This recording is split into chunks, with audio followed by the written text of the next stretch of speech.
नमस्कार, आप देख रहे हैं आपका अपना चैनल भिवानी हलचल खबरों के साथ में मैं मनोज कुमार। आइए सबसे पहले डालते हैं नजर आज की हेडलाइंस पर। जिला कष्ट निवारण समिति की बैठक में खाद्य आपूर्ति मंत्री राजेश नागर ने किया परिवादों का निपटारा। 74 करोड़ की लागत से निर्माणाधीन भवन में आधुनिक सुविधाओं से होगा सुसज्जित, कहा VC professor Deepti Dharmani. Drill square test में हलवासिया विद्या विहार के कैडेट्स ने लगातार जीत के साथ बनाई हैट्रिक। मांगे पूरी नहीं होने पर ग्रामीण सफाई कर्मचारी कैबिनेट मंत्री श्रुति चौधरी के आवास का करेंगे घेराव। और अब खबरें विस्तार से। खाद्य नागरिक आपूर्ति एवं उपभोक्ता मामलों के मंत्री राजेश नागर ने जिला कष्ट निवारण समिति की बैठक में 14 शिकायतों में से 9 मामलों का मौके पर ही समाधान कर दिया। खाद्य आपूर्ति मंत्री ने जलापूर्ति व सीवरेज संबंधित शिकायत सुनी और आवश्यक दिशा निर्देश भी दिए।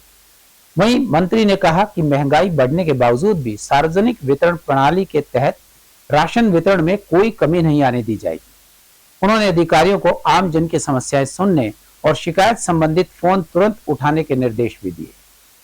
खाद्य आपूर्ति मंत्री राजेश नागर ने पंचायत भवन में जिला लोक संपर्क एवं कष्ट निवारण समिति की बैठक में 14 परिवादों को सुना तथा 9 परिवादों का मौके पर निपटान किया तथा 5 विवादों के मामले में आगामी कार्रवाई के निर्देश दिए। इस मौके पर उन्होंने भिवानी शहर के निजी अस्पताल को आयुष्मान पैनल से हटाने के भी निर्देश दिए।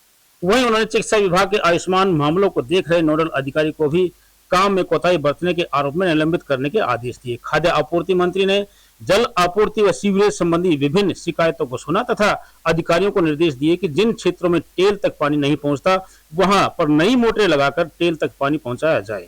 खाद्य आपूर्ति मंत्री ने करनाल व पंचकुला में सरकारी धान गायब करने के मामले में कहा कि इस मामले में कई अफसरों व कर्मचारियों को निलंबित किया गया है तथा आरोपी अधिकारी के खिलाफ एफआईआर दर्ज की गई है। फिर ऑपरेशन थिएटर से बाहर आने के बाद ही मेरे से हर 10 मिनट में मेरे को ना बहुत प्रेशर दिया गया मेरे ऊपर कि मैं 18,000 रुपये जमा करवा लूँ, नहीं तो तुम्हें ना तो छुट्टी देंगे ना तुम्हारा इलाज करेंगे। फिर भी उन्होंने एक दिन लेट छुट्टी दी मेरे को। मैंने टोल फ्री नंबर पे शिकायत की थी उनकी, तो शायद उनके पास कॉल गया ये तो मेरे को पता नहीं था।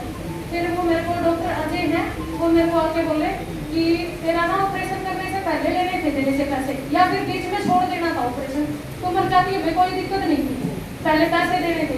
मैं बोली सर मैंने अभी शिकायत की, पहले मैंने पूछा था आपसे, तो बोले कि हमारे पास शिकायत की है ना तुम्हें जहाँ पे टोल फ्री नंबर पे, अब तो तुम चलीजा डिस्चार्ज कर रहे हैं लेकिन तेरे को छोड़ेंगे नहीं हम। फिर इन्होंने मेरे को 5 तारीख को फिर बुलाया। मैं जब दिखाने के लिए गई मेरे से फीस भी ली गई जब भी, और पट्टी करने के लिए जो सामान आता उसके पैसे दिए मैंने उनको।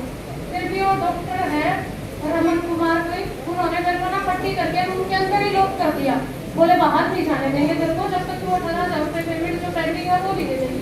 तो मैं बोली सर बाहर तो मैं जाऊँगी, जब मेरा कोई खर्चा लगा ही नहीं तो मैं कहाँ से दूँ पैसे। तो वो डॉक्टर रमन है उन्होंने डॉक्टर अजय के पास फोन किया, बोले ये मैडम आइए इसको बाहर नहीं जाने देना जब तक ये पेंडिंग फीस नहीं दे देती। शिकायत है वो बिल्कुल जन ओवर चार्जेज की थी। हमने कमेटी बना करके जांच करवाई, ओवर चार्ज इसमें 3,550 रुपये ओवर चार्जेज का केस बनाया था और उसको हॉस्पिटल को बताया था कि भाई आपने ये गलत किया है, उल्लंघन किया है, इसका 3,050 रुपये दिए जाएं। तो सेकेंड जो ग्रीवेंसेस होती है DCGRG की मीटिंग के द्वारा, अगर ये 7 दिन का टाइम दे रखा है उसको हॉस्पिटल को, जब उसको बुलाया तो बोले कि हमारा राजीनामा हुआ है, हमने उसको माना नहीं हमने माना नहीं सर उसको।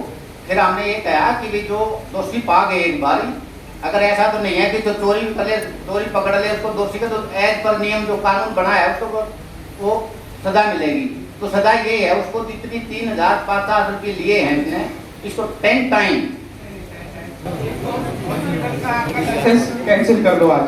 ठीक है जब तक इंक्वायरी नहीं होगी। और जो नोडल ऑफिसर कौन है वो विनोद शर्मा जी, उसको सस्पेंड कर दो। ठीक है ये ऐसे कर दो उसकी नाम उसकी वो हॉस्पिटल की जब तक इंक्वायरी पेंडिंग है। और वो मुकेश कौन है, कहाँ है मुकेश? सही है, पुलिस से बात हुई है क्या इसका, और ये जब तक ये नहीं होता उसकी सस्पेंशन रहेगी और हॉस्पिटल को भी वो कर दो।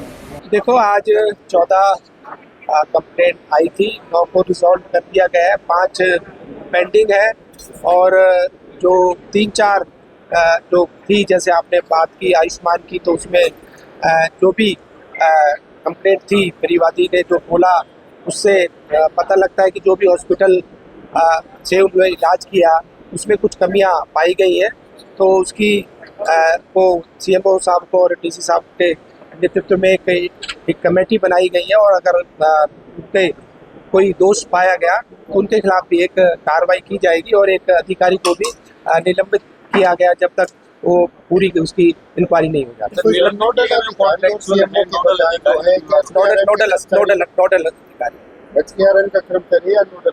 नोडल अधिकारी फिर क्या अस्पताल के लाइसेंस के बारे में भी हाँ, उसको उसकी जो आयुष्मान का पैनल है उसको भी जब तक इंक्वायरी नहीं हो जाती उसको भी सस्पेंड कर दिया। आपने जलापूर्ति महकमे के अधिकारियों को भी सख्त लहजे में निर्देश दिए हैं कि पानी की आपूर्ति जो है वो सुनिश्चित की हाँ, कई जगह से जो कंप्लेंट आई है कि भाई पानी की कमी है और कई जगह पानी जो टेल तक नहीं पहुंच पा रहा है, तो उनको निर्देश दिए हैं कि नई मोटर लगाई जाए, जिससे कि जो मोटर पुरानी होगी 10 साल 15 साल उसकी वजह से जो पानी नहीं पहुंच पा रहा है, तो नई मोटर के लिए निर्देश दिए। सर, जिस प्रकार भविष्य में महंगाई बढ़ने की बात आती है तो सार्वजनिक वितरण प्रणाली में कहीं कोई स्टॉक तो नहीं लगेगा या कंटिन्यू चलती रहेगी, कैसे रहेगी? बिल्कुल कंटिन्यू चलेगी, उसमें कोई दिक्कत नहीं। मंत्री जी, एक करनाल का मामला आपके विभाग का बड़ा मामला है।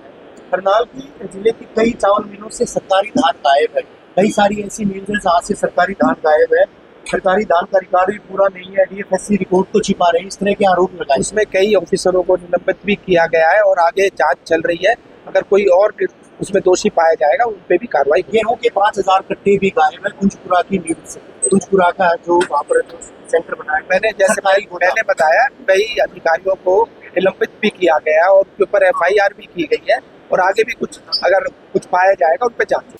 चौधरी बंसीलाल विश्वविद्यालय की कुलगुरु प्रोफेसर दीप्ति धर्मानी ने लगभग 74 करोड़ रुपए की लागत से बन रहे तीसरे शैक्षणिक भवन का निरीक्षण करते हुए बताया कि इसी शैक्षणिक सत्र से यहां कक्षाएं शुरू कर दी जाएंगी। उन्होंने कहा कि भवन में smart classroom, digital library, computer lab और आधुनिक सुविधाएं उपलब्ध होंगी ताकि विद्यार्थियों को बेहतर और रोजगारपरक शिक्षा मिल सके। बताया कि विश्वविद्यालय द्वारा कुल 88 कोर्सेज संचालित किए जा रहे हैं, जिनमें से 25 डिप्लोमा कोर्सेज हैं। उन्होंने कहा कि विश्वविद्यालय में विद्यार्थियों के कौशल विकास और उद्यमशीलता को बढ़ावा दिया जा रहा है।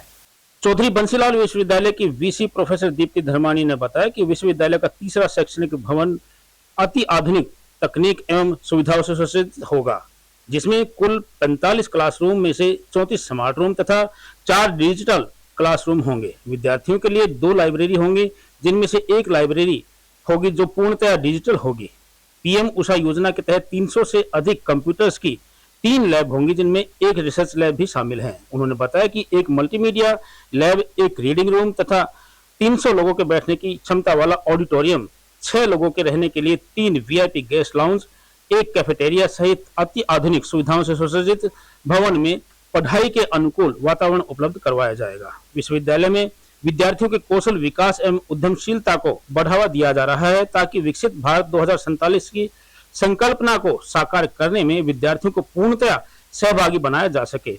उन्होंने विद्यार्थियों से आह्वान किया कि वे विश्वविद्यालय द्वारा संचालित कोर्सेज में दाखिला लेकर अपने भविष्य को उज्जवल बना सकते हैं। मुझे आपको ये सूचित करते हुए बड़ा हर्ष महसूस कर रही हूँ कि यूनिवर्सिटी की तीसरी टीचिंग ब्लॉक तेजी से उसके ऊपर विकास कार्य चल रहा है और जल्दी ही उसका कंस्ट्रक्शन खत्म हो जाएगा।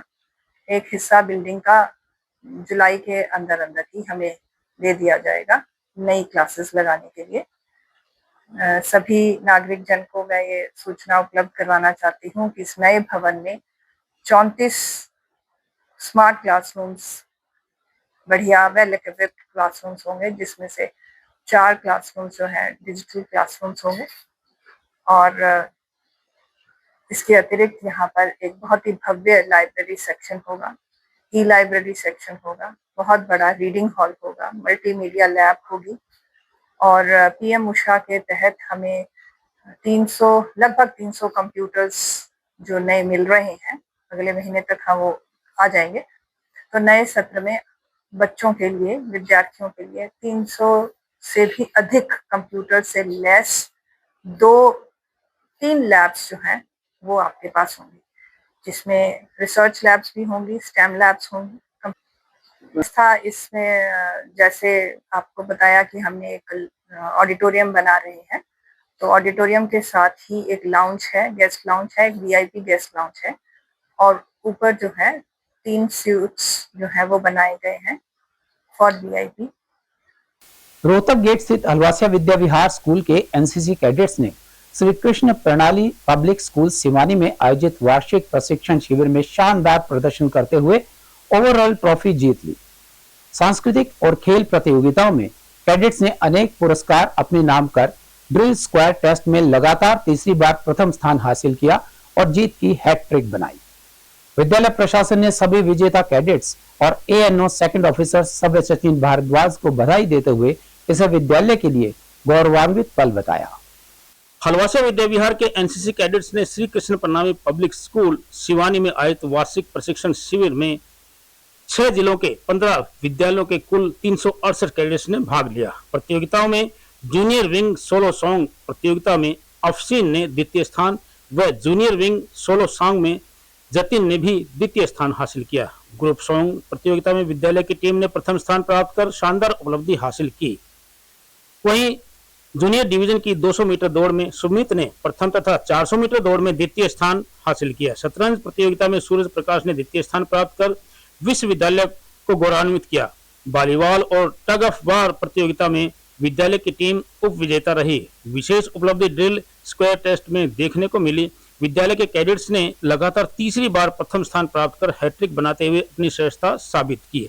इस उत्कृष्ट उपलब्धि पर विद्यालय के प्रशासक डॉक्टर शमशेर सिंह अहलावत, प्राचार्य विमलेश आर्य और उप प्राचार्य दीपक वशिष्ठ ने कैडेट्स के अनुशासन, समर्पण एवं शानदार प्रदर्शन की सराहना करते हुए एएनओ ऑफिसर सव्य सचिन भारद्वाज तथा सभी विजेता कैडेट्स को हार्दिक बधाई दी। हलवासिया विद्या विहार के लिए बड़े हर्ष का विषय है कि एनसीसी एयर विंग की जो वार्षिक कैंप था शिवानी में श्री कृष्ण प्रणामी विद्यालय में, उसमें ओवरऑल जो ट्रॉफी है उसकी हैट्रिक के रूप में विद्यालय ने विजय प्राप्त की।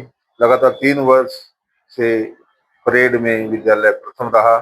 अन्य गतिविधियां races, song, solo song, group song, उनमें भी अपने प्रथम द्वितीय स्थान प्राप्त करके विद्यालय को गौरवान्वित किया। इस कैंप में 15 टीमों ने भाग लिया, लगभग 300 कैडेट्स ने भाग लिया। मैं सभी एनसीसी कैडेट्स और उनके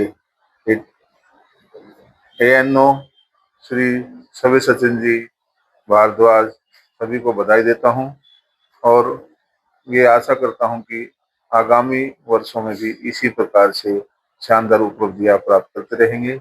हलवासिया स्कूल में विभिन्न विभागों में अलग अलग एक्टिविटी होती रहती है। स्पोर्ट्स के क्षेत्र में भी हमारे स्कूल का बड़ा अच्छा नाम है। हमारे स्कूल के बच्चों ने नेशनल स्तर पर, अंतर्राष्ट्रीय स्तर पर भी अचीवमेंट प्राप्त की है। एनएसएस, एनसीसी, ये जो सर्वांगीण विकास के लिए जो भी कार्यक्रम होते हैं उसमें बच्चे बढ़ चढ़ कर भाग लेते हैं। एनएसएस में भी हमारे छात्रों ने नेशनल लेवल का कैंप में फर्स्ट पोजीशन प्राप्त की है। ब्लॉक लेवल, डिस्ट्रिक्ट लेवल, हर जगह हमारे छात्र अच्छा प्रदर्शन करते हैं। बच्चों के सर्वांगीण विकास के लिए हम पूरी जोर लगाकर काम करते हैं तथा हर बच्चे को व्यक्तिगत रूप से जो भी कमियां होती हैं उसको दूर करने की। ANO second officer सव्य Sachin Bhardwaj, हमारा वार्षिक प्रशिक्षण शिविर जो सिवानी के श्री कृष्ण प्रणामी पब्लिक स्कूल में आयोजित किया गया, जिसमें हमारे विद्यालय के कैडेट्स ने विभिन्न प्रतियोगिताओं में प्रतिभागिता की एवं शानदार प्रदर्शन किया, जिसमें विशिष्ट रूप से यदि देखा जाए तो कैडेट्स ने लगातार 3 वर्षों से डीएसटी ड्रिल स्क्वायर टेस्ट प्रथम स्थान अर्जित कर हैट्रिक बनाई, जो कि अपने आप में एक बहुत बड़ी उपलब्धि है। साथ ही साथ विभिन्न गतिविधियां जैसे athletics, 100 meter, 200 meter, 400 meter, cultural जैसे group song, solo song, dance, सभी में प्रथम और द्वितीय स्थान हासिल कर हमारे कैडेट्स ने विद्यालय का नाम रोशन किया, गौरवान्वित किया है। और ये कैंप हमारा आयोजित किया गया ग्रुप कैप्टन श्री दीपक शर्मा जी के निर्देशन में। From Halwasiya Vidya Vihar school Bhiwani, cadet Navishtha Bhardwaj, Halwasiya Vidya Vihar से हमने ATC 167 में हिस्सा लिया, जो श्री कृष्ण प्रणामी पब्लिक स्कूल सिवानी में आयोजित हुआ था। वहाँ पर हमें बहुत कुछ सीखने को मिला। ये camp group captain Shri Deepak Sharma ji के निर्देशन में आयोजित किया गया। वहाँ पर बहुत सारी चीजों का नया एक्सपीरियंस हुआ। हमारा अनुभव बहुत अच्छा रहा। जैसे कल्चरल में डांस, सिंगिंग सीखी एंड परेड की बहुत अच्छा एक्सपीरियंस रहा हमारा। भिवानी में ग्रामीण सफाई कर्मचारी यूनियन की हड़ताल 15वें दिन भी जारी रही। यूनियन नेताओं ने भाजपा सरकार पर कर्मचारियों का शोषण करने और वेतन बढ़ोतरी न करने के आरोप लगाए। कर्मचारियों ने बढ़ती महंगाई और रोजगार संकट को लेकर सरकार के खिलाफ रोष जताया। यूनियन नेताओं ने चेतावनी देते हुए कहा, यदि मांगों का समाधान नहीं हुआ तो 31 मई को भिवानी, दादरी और रोहतक के सैकड़ों सफाई कर्मचारी मंत्री श्रुति चौधरी के आवास का घेराव करेंगे। भाजपा सरकार की कर्मचारी मजदूर विरोधी नीतियों के खिलाफ ग्रामीण सफाई कर्मचारियों में आक्रोश बढ़ रहा है। सीटू व यूनियन नेताओं ने कहा कि भाजपा सरकार ग्रामीण सफाई कर्मचारियों की हड़ताल व नरवाना से कुरुक्षेत्र जा रही पद यात्रा से डरी हुई है और पुलिस का सहारा लेकर आंदोलन को दबाना चाहती है। सीटू व यूनियन नेताओं ने सरकार को चेताते हुए कहा कि सरकार दमन की बजाय शांति से बातचीत के द्वारा आंदोलन का निपटारा करे। अगर सरकार दमन का सहारा लेगी तो यूनियन सभी मजदूर कर्मचारी संगठनों का साथ लेकर सरकार के खिलाफ बड़ा आंदोलन करने के लिए मजबूर होंगे।